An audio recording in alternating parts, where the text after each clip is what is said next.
Hello and welcome to the Indy Author Podcast. Today my guest is Dale Roberts. Hey Dale, how are you doing? Hey, fantastic. Two-time guest, baby. Oh my gosh, Yeah, I must have been a good guest if you're having me come back. you absolutely were. I think there's only one other repeat guest, and that's Mark Lefebvre, who's on twice. But I'm coming for you, Mark. You see yes, me, I'm coming for you. that's right. He's a good friend. I like Mark. He's an awesome guy. So just for anyone who might have missed that previous episode, so that was episode 34, Connecting Through Video, and I'll definitely include a link to that episode in the show notes. But just in case anybody missed that and missed Dale's introduction as part of that, let me reintroduce you. Dale L. Roberts is a fitness author, video content creator, and self-publishing advocate. Voted by FeedSpot among the top 100 websites and top 50 YouTube channels devoted to self-publishing, Dale has cemented his position as the go-to authority in the indie author community, and I can definitely attest to that as one of the people who goes to Dale. Anyone who meets Dale for the first time or even for the second time will discover his enthusiasm and passion for business and life. When Dale isn't publishing books, creating videos, and networking with business professionals, he loves to travel with his wife, Kelly, and spend time playing with his cat, Izzy, and he currently lives in Columbus, Ohio. So I had invited Dale back because there was a topic that I wanted to discuss, and I was casting about for someone who I felt could bring an impartial third-party perspective to it. And the topic is using aggregators versus going direct. And so, Dale, I wanted to start right out so that we're all approaching this conversation with a common understanding. Can you describe what aggregators do and how that is different than going direct? So with going direct, we're just going all the way to whatever platform. So in the instance, let's say Kindle Direct Publishing, we set up our own account, and when we make a sale, they pay us directly. With aggregate publishers, what they do is they play like a go-between, a person who does the work for us to where they will send it out to multiple platforms. And all they do is typically most aggregators will collect a certain percentage of the net profits that come in from each of the areas, be it Apple, Kobo, Google Play, so on and so forth. The benefit and the advantage of using something like that, a lot of people are like, why don't I just go direct? Well, the nice thing is you have one dashboard, one tax form, only one area that you can look at, and you can be able to tweak and understand everything. Whereas if you were to go to each one of those avenues, let's say the Amazon alternatives and Apple, Barnes & Noble, Google Play Books, and Kobo, and then KDP. If we were to go to those 5 different platforms, let's just say, Maddie, you just did your manuscript, and you go, oh my gosh, oh, there's a big typo on page 1. Now you've got to go through and update 5 different dashboards. However, if you have one dashboard, all you got to do is upload it to that one dashboard. They send it out on your behalf. So it saves you a lot of time, heartache, and energy by using an aggregate publisher. Is it for everyone? Possibly not. But for the vast majority of indie authors out there, I highly recommend it. I agree. And I think that the model I use is common among a lot of indie authors, which is that I go direct to Amazon for both ebook and print, and we can talk about why that's a smart thing to do. Yeah. And then with one exception, I go to Draft to Digital for everything else. So as you said, that's getting me to Barnes & Noble and Kobo and Apple Books and so on. The one exception being Google Play, which Draft to Digital doesn't currently support. And then, although I think our conversation is going to be focused on ebooks, but just to throw it out there, on the print side, as I mentioned, I'm going to Amazon KDP for print for Amazon, and then going to Ingram, which is pretty much the only game in town in the US, at least, for print on other platforms. Is what I just described for myself common among other indie authors? Yeah, absolutely. And you're right in the fact that aligning yourself with Ingram Content Group is a good idea. The way that I would recommend for anybody that's an indie author, you go through Ingram Spark. If you are a small publishing house, then you would want to consider Lightning Source. Both, good news, is underneath the Ingram Content Group banner. So you can't go wrong. And the nice thing is Ingram does distribute print books out worldwide, and it reaches some areas that Amazon does not reach.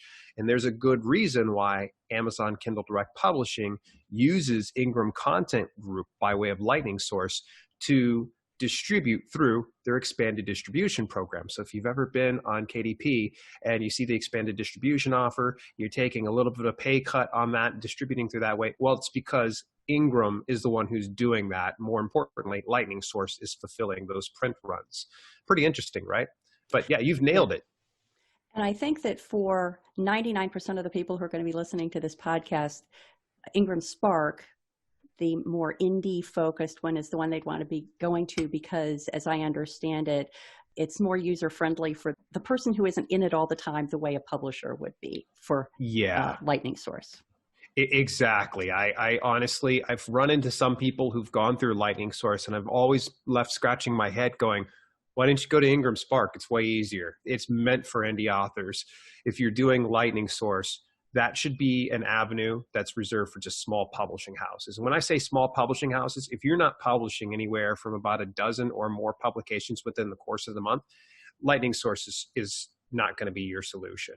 If you're doing a dozen or more and you're experienced in it, then that's definitely going to be it. But you're going to need to make sure you have your own imprint, that you have your own LLC or incorporation, things like that. But for those indie authors that are listening to this, and I imagine at least 9 out of every 10 people that are listening to this are indie authors, strictly working on their manuscripts, trying to get it out there into the world, Ingram Spark's definitely the way to go.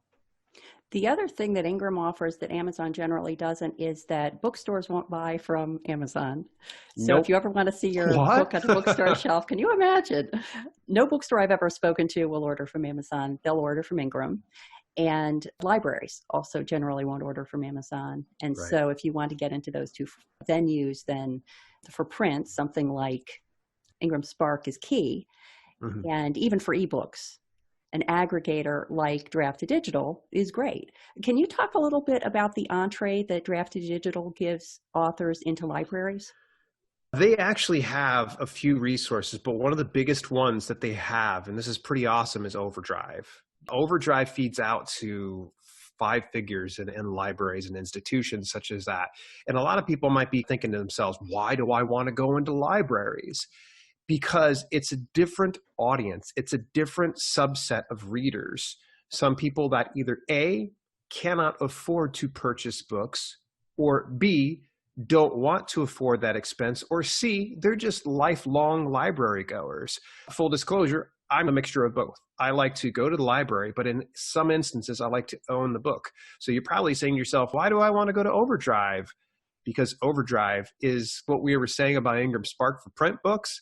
Overdrive is like that for ebooks to libraries. So that right there is one of the best avenues. Yep. And I'm going to also link to the episode I did with our buddy Mark Lefebvre about libraries. So Mark has a book, An Author's Guide to Working with Bookstores and Libraries, and I will include a link to that because Mark dives into a lot of detail about all the benefits of going to libraries.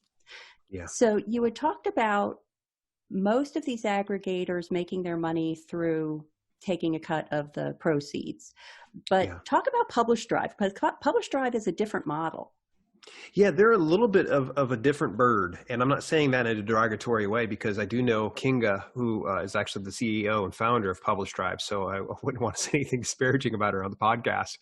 Publish Drive, believe it or not, it actually has been 1 year that they had actually launched into this new subscription style model. They used to, in the old version of Publish Drive, do the same Draft2Digital was doing, which was they would do what's called revenue share, which means they would take 20% of all net profits. And in exchange, they just send out the stuff on your behalf. Well, they decided, hey, screw it, we're going to go ahead and take a different direction. And they felt like it was going to be something that was more sustainable for them as a company, and especially the upward trajectory and growth that they wanted for their company. So what they did was, first of all, if you're on the fence, and I had somebody even comment on a video yesterday, and they were like, this isn't true. And I'm like, actually, it is. If you want to upload your first title, first ebook on there, it's 100% free because they want everybody to try a test drive. It's 100% free. So here's the cool thing. You still get 100% of all profits by them aggregating. So even if you use Publish Drive for that one publication, you're going to collect 100% of all revenue. But obviously they're wanting to get your foot in the door and get it to where they're doing things. It's kind of a tier-based subscription model What sets Publish Drive also apart from other aggregators is they have all 3 different iterations of publications. That means they have ebook, they have print book, and they also have audiobook, which they just got the last 2 most recently. I distributed through them so far. The jury's still out. I'm not really sure on how much results I've gotten so far from distributing my audiobook there. But the nice thing is they have everything. It's not saying anything disparaging about the likes of, say, Smashwords or Draft to Digital, but Publish Drive wants to make it worth your while and make it to where it's more enticing to part ways with your money and hedge the bets on yourself. So that's the whole reason. It's like a lot of people are like, oh, that's a scam. I got to spend $5 per month to send out my books. I can do it for free over here. Well, they're kind of saying, look, we're going to give you 100% of all earnings. All you got to spend is X amount of dollars per month. So if you could at least say sell X amount of books or whatever you have your retail cost on each one of those books, then you'll be able to make that back. So for example, let's say I've got my ebook. It's priced at $9.99. Okay. I'm going to collect all of that, be it whatever model they send it to. Let's say they distribute it over to Amazon KDP, then it would be 70%. That means I get $7 back for selling it through there. So a lot of people are hung up on that whole deal of having to pay subscription model. But if you are actively promoting it through the different avenues that you make it available through Publish Drive, it might actually make more sense. I think it makes sense for people to wonder when there's one company who's using a different approach. And whenever there's a question about that, I always direct people to Writer Beware, which is a science fiction and fantasy writers of America sponsored site. And that if you ever have a question, you can always drop a note to Writer Beware and say, hey, have you gotten any reports on this? And I can pretty much guarantee you that they're going to give the good thumbs up to Publish Drive, because Publish Drive is a very reputable company. But it's a good thing to remember, because if you see that anomaly, it makes sense to research it to make sure that you're not getting into something that is a little bit shady.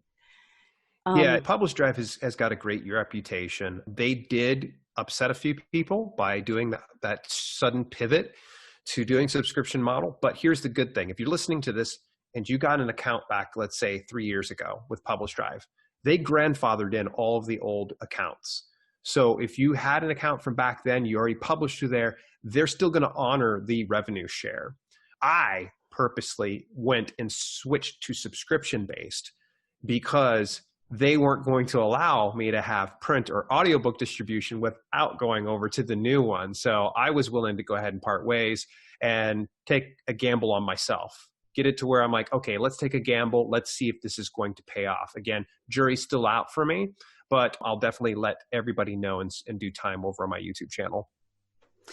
You would use the example of if Publish Drive is publishing to KDP, and then obviously they have to take into account the royalty that KDP is paying. And when I was describing my model, which we agreed is one that many indie authors follow, I'm going direct to KDP for Amazon, and then I'm going to Draft to Digital for everybody else, with the one exception that we'll talk about, Google Play. Yeah. And can you talk a little bit about why that's common, that almost everybody goes direct to KDP for Amazon, even if they're using an aggregator for other outlets? Primary reason, you get a little bit more control. When you're going to each one of these, this is going to be an issue with all aggregators. Okay, with the exception of one. With the exception of one, and we already talked about them, and I'm going to put a pin into that just for right now. Going direct to a platform, you're going to actually have more flexibility in what you'll be able to do. So by going to Amazon KDP, I can put in my 7 keywords and have that done that way, to where I can be more discovered on the Amazon Kindle Direct Publishing platform or through Amazon.com. However, I don't get that through the aggregators. They will allow me to have specific keywords, but the problem is relevant keywords on Amazon aren't the same relevancy over on Apple or Barnes & Noble or on Kobo. Keywords have different weight and different value based on the specific type of platform. So there's one specific reason. I would say the biggest main reason, I'm not sure if this is what you're thinking about, but I'm sure if you're thinking what I'm thinking, the reason that you want to go to KDP Direct is you get Amazon advertising. Amazon advertising is the most dead simple and most cost-effective way to run ads to your book. And unfortunately, You don't get that if you're distributing to Amazon KDP through Draft2Digital. You don't get that through Smashwords. You do get that through Publish Drive. Publish Drive does have Amazon advertising built into their system, but they run it on your behalf. So you have to end up paying them, and they take care of all that stuff over there. I don't think they charge any more than what the ads are going to run. So they just run the ads on your behalf. Very interesting. Yeah, for me, the primary reason that something like Draft2Digital is appealing is because of the time savings. And the trade-off does seem to be more limited promotional opportunities that direct to the retailer, direct to the platform authors might enjoy. What are some other considerations that can help people decide how to balance those two things, balancing the time versus the promotional benefits they might get? If somebody is, say, for instance, new to the business and their revenue is small, then I think it would make sense to go to an aggregator. Now, small is going to be subjective. It's going to be completely up to you on what you think is a small amount of money. To me, if I'm going to have all of these different accounts open, then that means it's going to take me more time. If it's going to take me more time, then I'm just going to hire somebody to actually manage those assets on my behalf rather than me doing that. And since I'm going to be hiring somebody out, that means that I need to at least have that discretionary expense to hire that person and bring them in to do that. With doing aggregators, you can handle it yourself and do it in one place. That way you're not taxing your time just so you can be able to save a few bucks.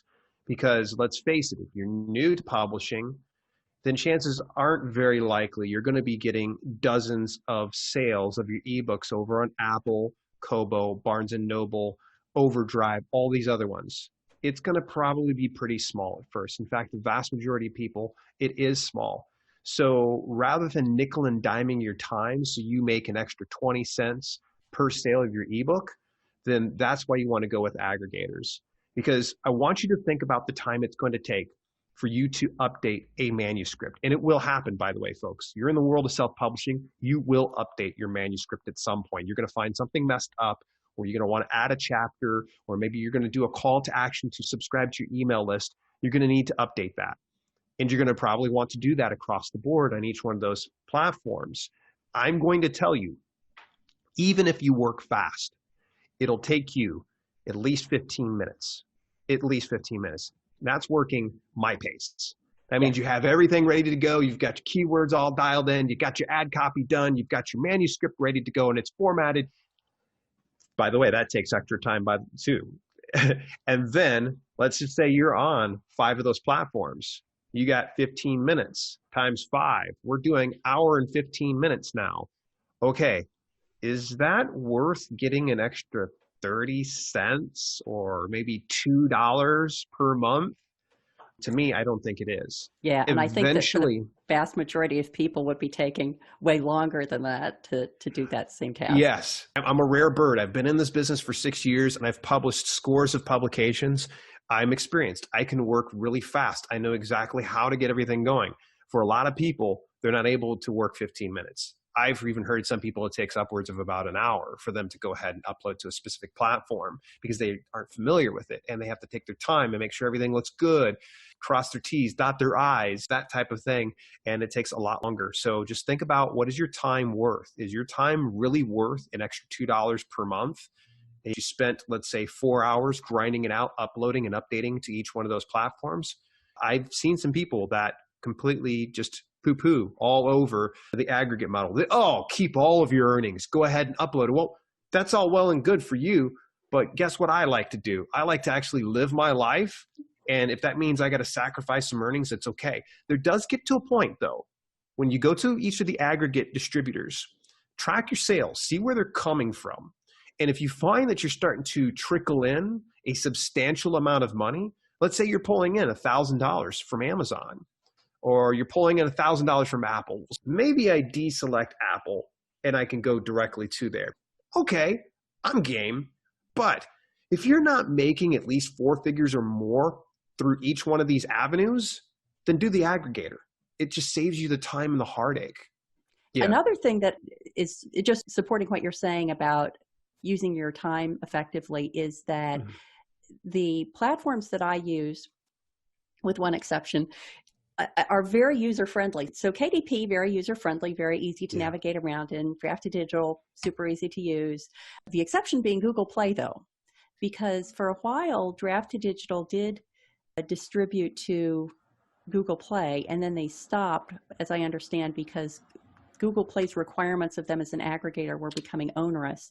So I loaded my books directly to Google Play, and in general, the user interface was pretty good. In some cases, it was almost too good because you can put in different currency denominations to sell your book in. That gets a little overwhelming, but the reporting is horrible.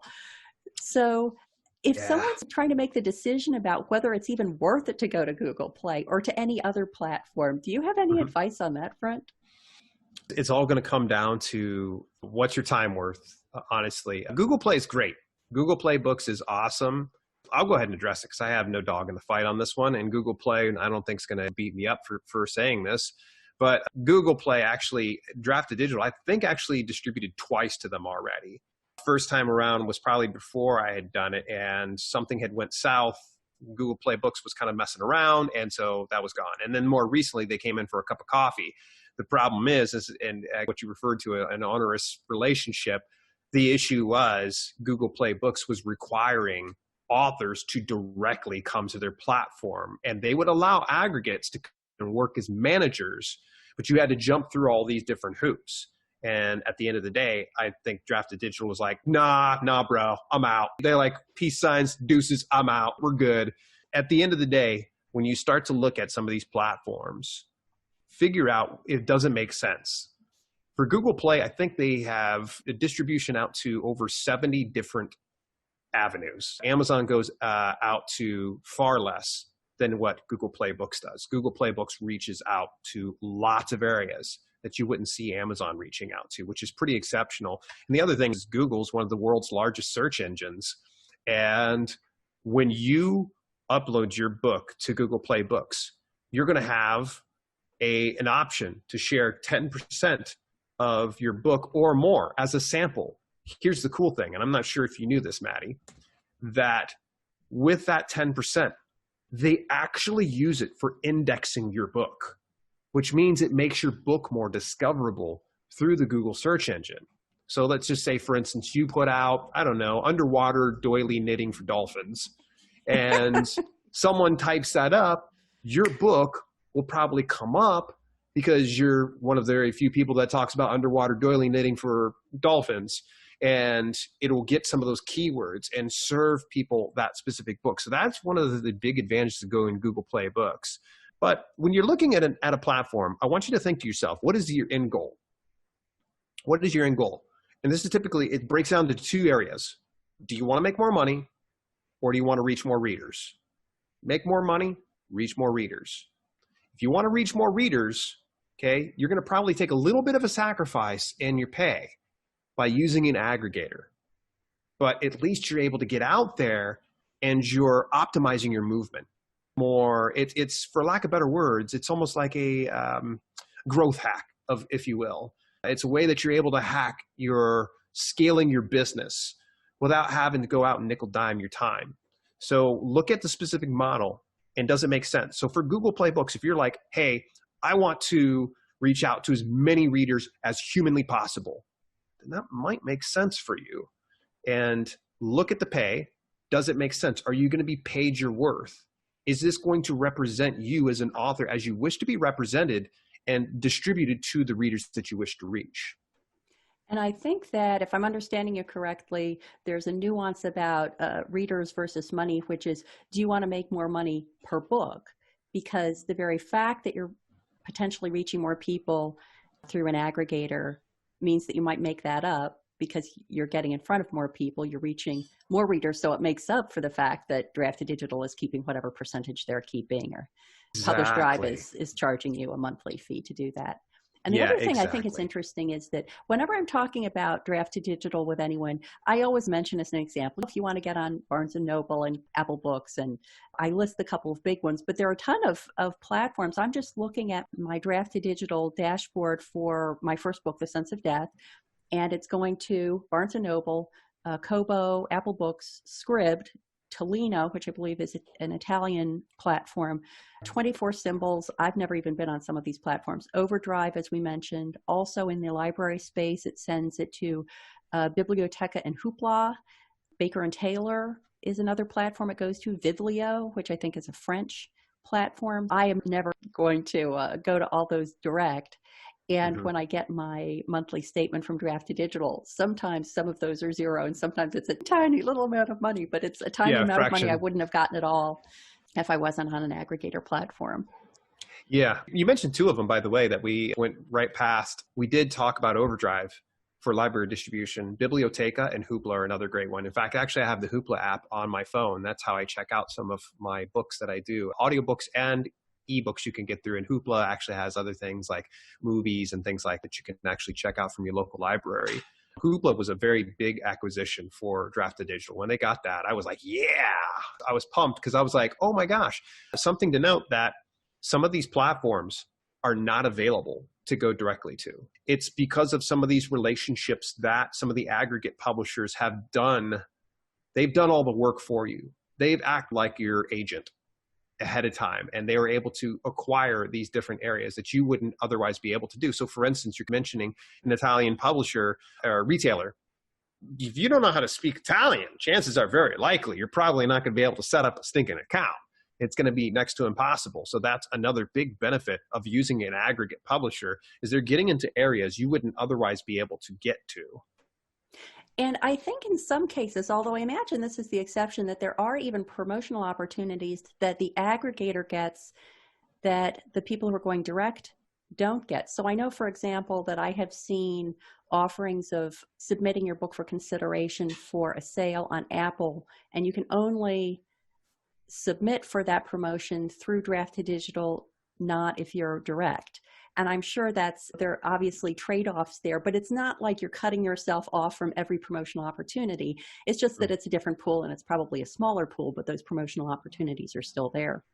Yeah, I've noticed that for Draft to Digital. I've noticed that also for Publish Drive. Publish Drive also curates quite a bit of different specific promotional opportunities you wouldn't otherwise get.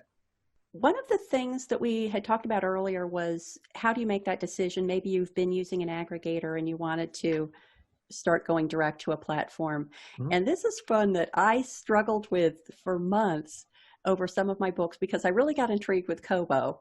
And I had interviewed Tara Kremen from Kobo on the podcast, and she had been Nice. talking about some of the promotional opportunities they offer. And I was like, yeah, I want to be a part of that. And I was talking to our buddy Mark, who was the person who established Kobo Writing Life, which is the Kobo author platform. Isn't that a trip? And he's so humble about it too. Yeah, I know. You read his resume, you're like, holy cow. So I had been talking to him about moving my books, taking them down from Draft to Digital and going direct to Kobo. And one of the things Mhm. he pointed out is that if you do that, you lose any reviews that you've gotten on the retail platform when it was fed by the aggregator. So if I have, 10 reviews for The Sense of Death on Kobo now, and then I go direct to Kobo, I lose those. Is that generally true across the board for retailers, that you lose that connection to the original version of the book? Generally speaking, yeah. There are few exceptions to the rule. Essentially, what ends up happening is you're feeding through the aggregator. Let's say you're listening to this and you go, I'm making $1,000 per month. They'll just, through Apple, they'll make sense. I'm just going to go directly Apple. Wait, whoa, hold on. Because you are going to remove that distribution from that aggregator and go direct, the issue is you're spinning this plate and you're going to go ahead and spin a new plate. The problem is that old plate is going to fall because you're going to end up, of course, delisting that original one. Here's the problem is a lot of search engine algorithms function on what's called relevancy. And part of that relevancy is influenced by sales, of course. That's the biggest metric, through things like reviews, engagement, activity on those specific product pages. So the issue is you've product that was doing really good on a specific platform, say $1,000 per month. That's just a bare metric here. That metric alone, let's say, okay, I'm going to go ahead and do it myself. I'm going to upload directly to Apple. Here's the problem is you're starting to hedge the bets on yourself. You're going, okay, I'm going to delist this one that has built a lot of relevancy, has quite a few reviews. People know where this product's at, but I'm going to take that same content and create a new listing for myself. You sure have removed the middleman out from everything, but now you have the issue of building relevance for that new product listing. Okay, so there's a good likelihood that if you're a relatively new author and you delist a relevant product and post a new product, whether the content's the same or not, it's still a new product. You're going to have to really work to promote this thing, get more sales, get reviews on it again, and build more relevancy on it. So that way, that specific platform will go ahead and serve it out. So a good example would be Amazon has something called also bots, or customers also viewed, things like that. Is it true that you would need a new ISBN if you delisted from the aggregator and went direct? It is true. If you were using the free ISBN that you would normally get through a platform, that's theirs. So here's an analogy I like to give to people because they are always just kind of like, why can't I use this free assigned ISBN other places? Maddie, I'm going to invite you, come on over. You're going to make your lunch over here at my place. Okay? No problem. I've got some pots and pans. All right? You can use my pots and pans, or you can bring your own and use your own pots and pans. The nice thing is when you use your pots and pans, you can take it wherever you want to go, use it in whatever kitchen you want to. You come into my house though, use my pots and pans. You start walking out the door without my pots, with my pots and pans, I'm going to take umbrage to it. Obviously, I'm going to be like, what are you doing? That's my pot and pan. You got to leave that here. You can't do that. So the same thing goes for the free assigned ISBNs. They actually own those ISBNs there. You can't take that international standard book number to another place. Now, here's the exception. If you own the ISBN, yes, you can take it with you. The biggest issue you're going to run into, though, is you've already listed it through this particular platform as an aggregate if you were using your own ISBN. If you go over and try to list again, you're going to probably run into a little bit of friction with that particular platform because they're going to go, whoa, whoa, whoa, that was already listed over here. What are you doing here with this? Amazon's especially one of the ones that will definitely push back. They're going to go, that ISBN was already used. Don't bring that garbage over here. So you're going to possibly have to consider getting a new ISBN. And I would recommend too, so it helps out the percentage, the small percentage of the audience that will notice that there was a listing that had a bunch of reviews at one point and it was a specific price point and then it changes another day and there's no reviews on it and such. It might be a good idea is if you do pull it down from an aggregate distributor, easy for me to say, then you may want to list it as a second edition and come in with your own ISBN. It's what I would recommend. There might be some other experts out there that will say, no, it's your ISBN. You take it down from the aggregator, just go ahead and list it on the other one, use that one. Again, you're going to probably get met with friction. And if you buy ISBNs in bulk, you can get them as cheap as $1.25, I think, or $1.50 per ISBN going through Balker. And that's, I think, if you buy 1,000 at a time. But nonetheless, you get what I would just recommend. Buy the ISBN, get your own, start with something new, listed as a second edition. Yeah, I bought a group of ISBNs from Bowker, and whatever grouping I picked, it was about $30 a piece as opposed to the, I don't know, $150 or whatever it is if you buy them individually. Yeah, so it's expensive. If you're publishing one book and you think you might ever publish another one, just buy a bunch of them. Get bulk for sure. The system is so dependent on ISBNs, and I really had an experience of this myself when I had put a book onto the draft to digital print beta. This was a while ago, so it was pretty early in the print beta. And the launch date started coming and I got uncomfortable. So I decided I was going to just go to KDP Print and Ingram Spark. And the book was never published through draft to digital. I put it up. It had gone out to the printer, and then it was in their QA queue for a long time. So it had never been for sale on any of the platforms. Nonetheless, when I went to KDP and to Ingram Spark to load it, they perceived it as being a book that already existed, and I ended up having to use another of my ISBNs just to get it going. So yeah, the system is very connected because Drafted Digital or the printer, whoever was doing it, was already sending that information out. So the ISBN already existed in the other platform. Yeah, I really like the idea of doing the second edition to get around that. Yeah, you just have way less friction, because I'm sure you probably could have pushed back, Maddie, but you're going to have to get people on the phone. You're going to have to explain it 50 times. And by the time you're done, you just think to yourself, was that really worth, I don't know, you said $30 for an ISBN. Was that really worth me spending 5 hours just to keep that ISBN and save $30? Exactly. Me, I don't waste that time. Yeah, I really love the theme of consider what your time is worth, not just what the dollars are you're sending out, because there's definitely a value to your time that needs to be factored in as well. Yeah, I think of that in all regards when it comes to any facet of my business. I always think to myself, how much is this truly costing me? Is my time valued at that? And if I'm looking at, say, for instance, a bad book order or something like that, and I'm like, this is not quite what I was looking for. Is it really worth my time to go in and get a hold of Amazon and be like, hey, can you refund me this? I'm like, I just sometimes I think about, what is my time worth? Is it going to be worth me sitting here complaining about $5? Some people are like, what's the general principle about things? I'm like, you go for it there, because while you're getting your $5 back, I'm probably going to make $30 or $50 or $200 leveraging my time for more higher earning things. Yep. Yeah, I always think I could spend an hour doing this, or I could spend an hour working on a book, working on a new book. I could spend an hour writing, and many times the 1 hour writing proves to be more valuable in my assessment. I did want to ask you about Smashwords, because Smashwords is not a platform that I have any experience with. Can you talk a little bit about what Smashwords is and how you use that? It's so convenient, because just yesterday I recorded this on my podcast, shameless self-plug. I've actually been on the Smashwords platform since roughly about, I would say, 2015 to 2016. I started in publishing in 2014. I think in 2015, 2016, I was like, okay, I want to see what the rest of the world looks like. And I looked at aggregate publishing. At that time, I'd only vaguely heard of Drafted Digital. Publish Drive just wasn't even on my radar. I don't even know if they were even around then. Smashwords was the thing that came up instantly. A lot of people were recommending Smashwords.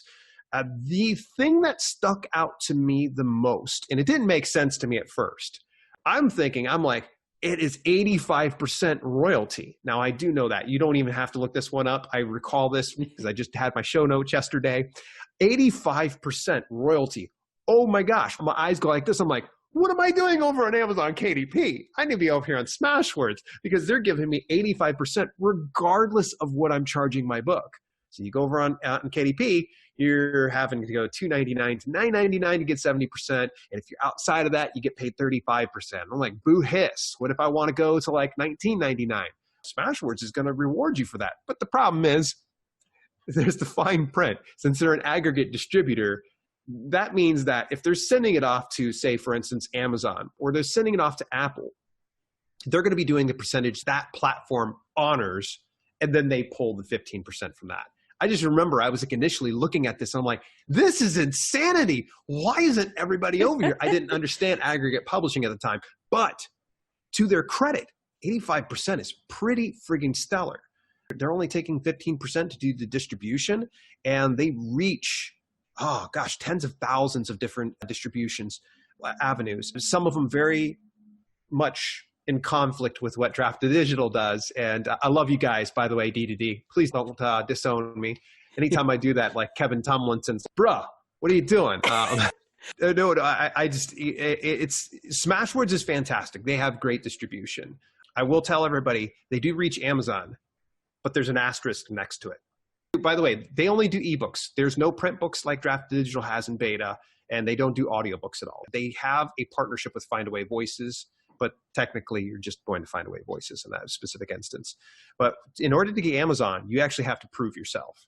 You have to sell at least $2,000 for a particular title before you can be considered to be distributed to Amazon KDP by way of Smashwords. So sorry, I had to add that one in there. Interesting. One of the surprising things I found about pricing is that for my short stories, I sell them for 99 cents as standalone ebooks, basically. And what I realized was that if I was selling them on Amazon, and this isn't a direct versus aggregator issue, it's just Amazon versus other people, I was getting dinged because it was only 99 cents. So I was getting the lower 35% royalty. Yeah. If I was selling it through one of the other platforms via Draft to Digital, I was actually getting, I think, 65% because the other platforms weren't dinging me for the low price the way Amazon does. Does that make sense? Yeah, absolutely. You nailed it right on the head. Actually, that is one of the nice benefits of going through an aggregator, because they do have that developed relationship with those particular retailers, and they have a percentage put in place, which you otherwise wouldn't be able to do on your own. And we have been giving a lot of love to Draft to Digital. It's the one I know because it's the one I use, and Smashwords and Publish Drive. Are there any others that people should be looking at, or do you consider those kind of the big three that people should be considering if they want to use that aggregator approach?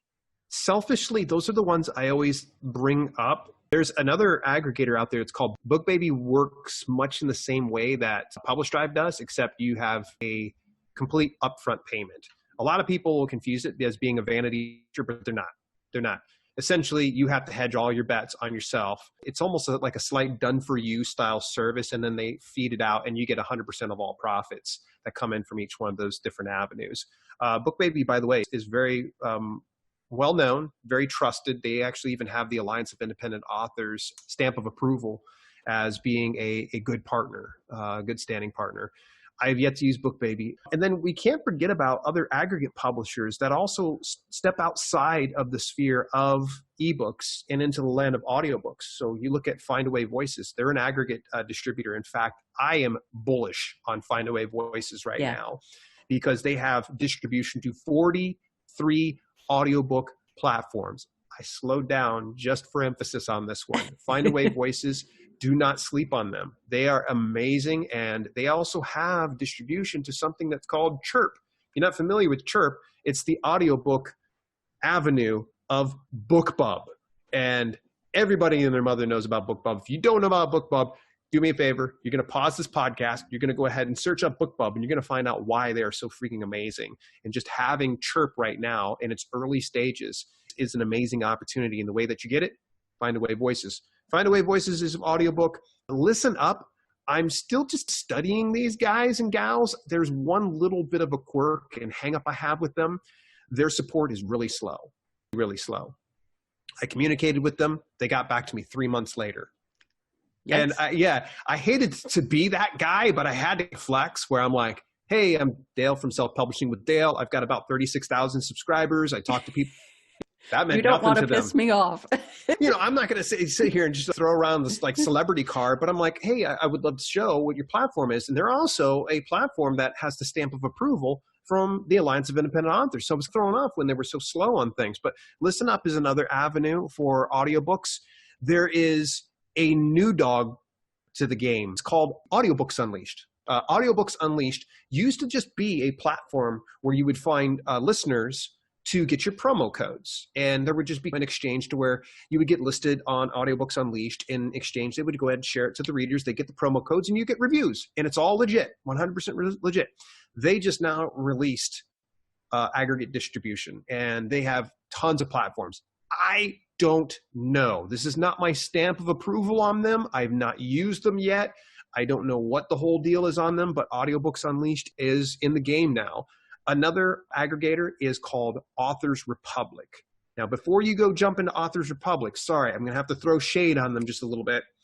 They have distribution to 2 avenues plus Findaway Voices. The 2 avenues, I don't even know those audiobook distribution, but I was willing to go ahead and give it a shot. The issue is, if you want to distribute through Authors Republic, it's an all or nothing thing. Okay? You either go all in on Authors Republic, they distribute over to Findaway Voices in those 2 additional avenues, and you can't use Findaway Voices. Or use Findaway Voices and don't use Authors Republic. I told them boo hiss. I'm like, that doesn't make sense. Can I just take the 2 distribution avenues? And they're like, sorry, we don't do that. I'm like, okay, so I have to pay a middleman that's going to pay another middleman to Yeah. get me distribution. I'm like, why don't I just go over to Findaway Voices? And I'm just going to miss out on 2 platforms. So Authors Republic, a lot of people swear by them, but they're the same people that aren't using Findaway Voices directly. I think that it's also a great thought to wrap up on is that you can pursue more and more platforms in the hopes of more and more readers. But at some point, if you're catering to an American audience and your book is on Amazon, Apple, Barnes & Noble, how big a pool do you need to be playing in? And it is definitely one of those things that I think people can sink almost endless time into pursuing. What are those 2 obscure audiobook platforms that they might be able to get into? Or you can just say, okay, I can already reach 1 billion people. That's enough.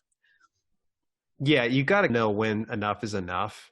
Yeah. And start to, again, a time versus money type situation. Does it make sense for you to go to these obscure distribution avenues? So there's going to probably be some people that look at Publish Drive and they go, ooh, I don't know, subscribe, pay for that. Then you got to do apples to apples, oranges. You need to look at, say, Publish Drive. What is it that they're offering that has a little bit of a crossover, kind of what Smashwords and Draft to Digital do? What is it that they have that the other platforms don't have? And are those platforms truly going to be the avenues you want to let you know that I've used Publish Drive and they have some different distribution out to various Chinese markets, which is pretty amazing. I was like, yeah, I get to make it in China? Count me in. Never landed a sale there. Never. Really? Yeah, and I had dozens of books put up there. None of them. Typically, it was the usual suspects. So you would get it from Google Play Books. That one was like pulling me in a lot. I was like, oh, Google Play Books, fantastic. And then you get the little smaller platforms here and there that would bring it in. But I discovered some of these more obscure platforms, even ones I'd never heard of. I just wasn't getting that much from it. So you got to think to yourself, okay, compare to each of these platforms, which one makes the most sense to you financially and move-wise. That way you're not wasting your time and movement. There is one more platform, and I would actually get beat up if I didn't say anything. Lulu. Why did I forget Lulu? Actually, it happens to be the sponsor of my channel this month. They'd probably go ahead and hang me out to dry on this one. Lulu's definitely another one. They more recently went through a major overhaul and facelift, and they have really steered their ship on the right course most recently and just are amazing. They have excellent print quality, and they also have ebook distribution. Sorry, Lulu, if you're listening to this, I love you guys. It's not that I purposely forgot about you. It's just we got in the heat of the moment. Maddie? Yes, exactly. And I will put links to all these different platforms so people can check them out. And of course, we want them also to check out your YouTube channel, among other things. So tell us where people can go now that they're intrigued and they want to find out more about Dale Roberts. You can find me actually at selfpublishingwithdale.com, and it'll feed out to everywhere between the YouTube to Facebook to Instagram to the podcast, everything between. So that's Self-Publishing with Dale. Think like Chippendale. And with that visual, we'll wrap up. Thank you very much, Dale. This was great. Thank you.